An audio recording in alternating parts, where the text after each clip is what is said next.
আমরা সেলাসেমিয়া blood collection স্বেচ্ছাসেবী সংগঠন। এই সংগঠনে আমরা দিনাজপুর রক্তদান ও সমাজ কল্যাণ সংস্থা এটার প্রোগ্রাম শেষ করার পর, প্রতিষ্ঠাবার্ষিকী শেষ করার পর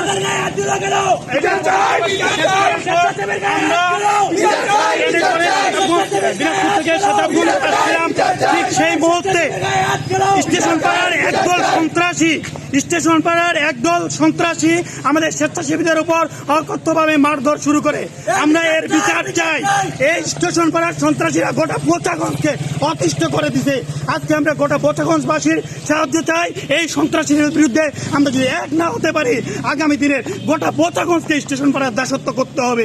সুতরাং এই স্টেশন পাড়ার দাসত্ব থেকে মুক্তি হওয়ার এখন এই সময়। আজকে আমরা কিছু মানে